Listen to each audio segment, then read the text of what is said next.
Hey everyone, my name is Ava Araby and I will be walking you through my assigned gene, which was dihydrofolate reductase, also known and referred to as DHFR. A lot of my information throughout these slides was pulled from our assigned textbook, and if you would like to follow along or read more information after, you can find that between pages 833 and 838. Okay, to jump right into a quick overview of this gene, dihydrofolate reductase is an enzyme that reduces dihydrofolate to tetrahydrofolate within the folate pathway. So DHFR typically consists of a single polypeptide chain folded into a compact globular structure. This structure includes a binding site for the substrate, which is DHF, and also a binding site for the cofactor, which is NADPH. The large image on the screen is a 3D structural image of dihydrofolate reductase. I'm sure everyone remembers seeing similar images like this throughout the semester. Within the image, the pink structures that you can see represent the alpha helices, and the light gray structures represent the beta sheets. The little blue pieces that are also sprinkled throughout there on the helices are used to stabilize the structure through hydrogen bonds. Moving on to the function of DHFR, the image you can see on the left is depicting the folate metabolism pathway. DHFR catalyzes the reduction of dihydrofolate to tetrahydrofolate, which can be referred to as THF, and this is done using NADPH as a cofactor. Tetrahydrofolate serves as a key intermediate in one-carbon metabolism, and this is essential for the synthesis of nucleic acids, which is DNA and RNA, amino acids, and also other cellular components that are important. After THF donates the carbon, it's then converted back to DHF and the cycle begins again. The image you see on the right depicts the de novo pathway. THF derivatives are crucial for the de novo synthesis of thymidine, and we know that as a nucleotide base required for DNA replication and also DNA repair. DHFR activity ensures the availability of THF for the synthesis of purine nucleotides, contributing to the overall process of nucleic acid biosynthesis. So using the two images within the previous slide and the information discussed, we can see the importance of the connection DHFR provides between the folate metabolism pathway and the de novo pathway. DHFR maintains adequate levels of THF, and this is a key component, like we said, of nucleotide biosynthesis. Any dysfunction of DHFR can lead to disruptions in folate metabolism, resulting in decreased availability of THF for nucleotide synthesis and subsequent impairment of DNA replication and also DNA repair. Moving on to further explain the catalytic mechanism. So this cycle begins with the binding of DHF to the active site of DHFR.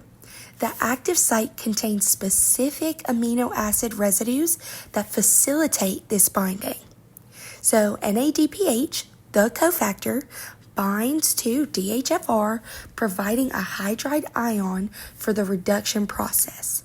The key step in the catalytic mechanism is the transfer of a hydride ion from NADPH to the C6 atom of DHF. This transfer converts the double bond between the C6 and C7 of DHF into a single bond, reducing it to THF. This step is driven by the energy provided by the breaking of the NADPH bond, releasing NADP plus as a byproduct. After the hydride transfer, the product NHF is released from the active site along with the oxidized NADP+. The enzyme active site returns to its original configuration, ready for another catalytic cycle, and the whole process begins again. So to go over the expression patterns of DHFR, as it says in the slide, this is important for folate metabolism in nucleotide synthesis. So the expression patterns of hydrofolate reductase can vary depending on tissue type, cell type, and physiological conditions. However, DHFR is often highly expressed in tissues with rapidly dividing cells. This is because these cells require significant amounts of tetrahydrofolate for DNA synthesis and other essential functions. So the slide contains a couple of common examples such as bone marrow, gastrointestinal tract, and fetal tissue. And then the image on the right is just a cool subcellular image of DHFR that I found. Within class, we discussed many types of regulations of expressions, but specific to DHFR, within the cell cycle, DHFR expressions tends to be higher during the S phase of the cell cycle because if you remember, that is when DNA synthesis occurs. So this ensures that the enzyme is available when nucleotide synthesis is needed. Signals that promote cell growth and division, like growth factors and hormones, can also increase DHFR expression. In some cases, like in certain cancer cells, the DHFR gene can be amplified, leading to overexpression. This gene amplification is often associated with resistance to antifolate drugs like methotrexate.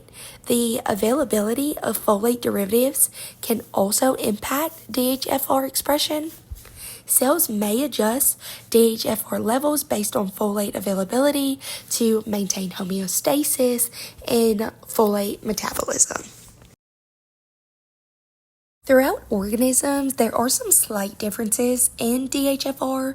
We discussed human DHFR that has a well-defined active site. However, within bacterial DHFR, there can be some variations, which is crucial for the specificity of antibacterial drugs.